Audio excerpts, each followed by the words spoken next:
In what looked like an act of a man ready to take a bullet for his master or predecessor, Kogi State Governor Ododo personally led other security operatives and civilian supporters to the houseway of the personnel of the Economic and Financial Crimes Commission, EFCC, who barricaded and laid siege to the Abuja resident of the immediate past governor of Kogi State, Yahaya Bello, with the intention to arrest him over 84 billion naira's alleged fraud while he was in office.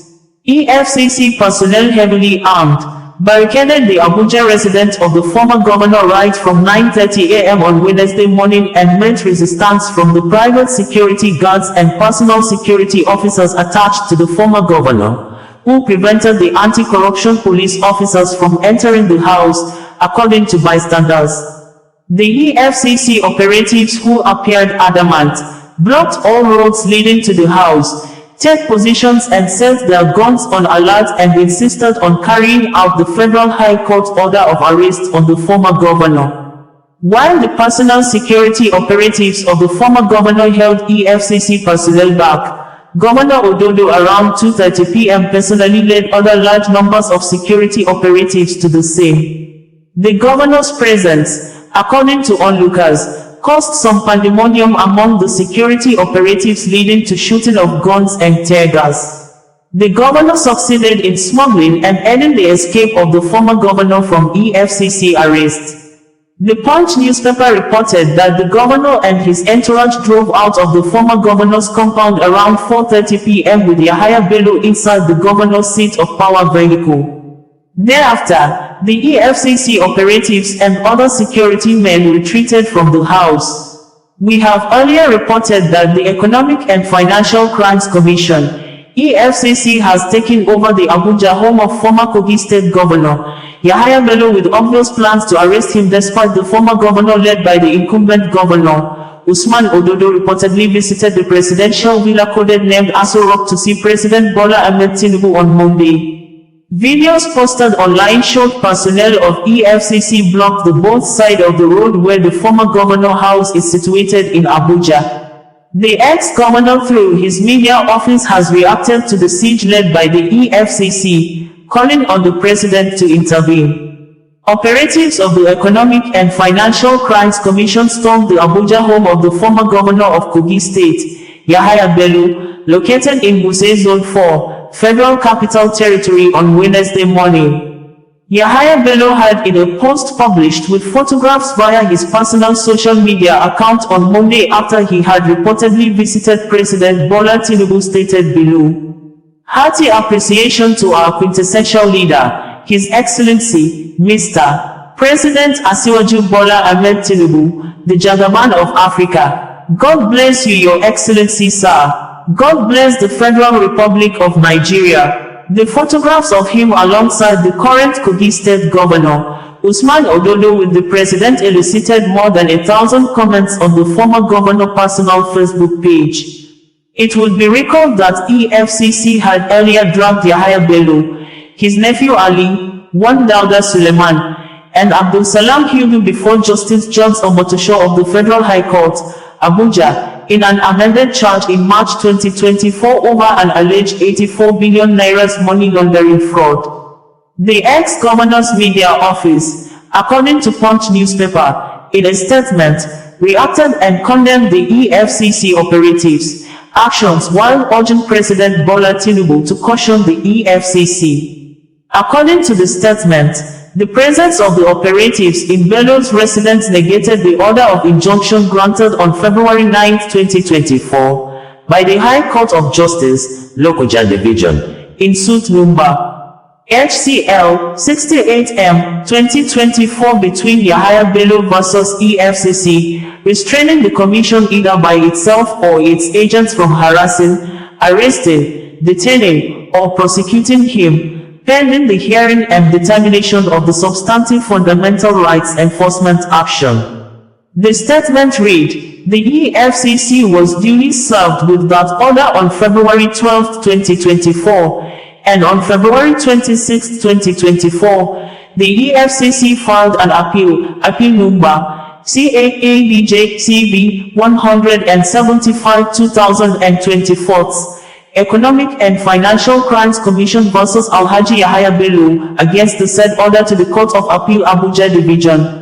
The appeal was accompanied by a motion for a stay of execution of the order of the High Court, which the Court of Appeal adjourned for hearing till April 22, 2024. Furthermore, judgment in the substantive case between Alhaji Yahaya Bello and the EFCC will be delivered at 12 noon today in Lokoja.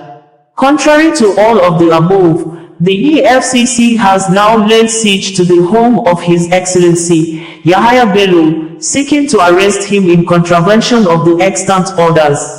It is a surprise that an agency led by a lawyer could flagrantly disobey a subsisting court order by taking actions contrary to the reliefs granted. We are aware of the total commitment of President Bola Tinubu's current administration to the rule of law and can say categorically that the EFCC leadership might have offered the agency on a platter of gold to desperate politicians to convert it to their score-settling tool without minding the effect on its integrity and the image of Nigeria as regards the rule of law. The ex-governor's media office further alleged that the anti-graft agency was plotting to embarrass and harass him through spurious allegations, especially the latest one dating back to September 2015, long before he assumed office. The anti-graft agency, in the 17-count amended charge, accused Yahaya Bello of money laundering, breach of trust, and misappropriation of funds to the tune of 84,062,406,089 nairas and 88 kobos. The EFCC had claimed in the amended charge that the former governor was at large. Prior to the charge, the EFCC had arraigned Bello's nephew, Ali Bello, before the Federal High Court sitting in Abuja for alleged money laundering involving 10 billion nairas belonging to the Kogi state government. However, the state government faulted the charge, describing it as ridiculous and laughable, adding that it was impossible, as the former governor was not yet able to access or misappropriate state funds at the said time. The state government, in a statement signed by the Commissioner for Information and Communications, Kingsley Fanwo, had on February 7, 2024, accused the EFCC of being infested with persons whose intents disagree with the noble intention of Mr. President to defeat corruption in Nigeria.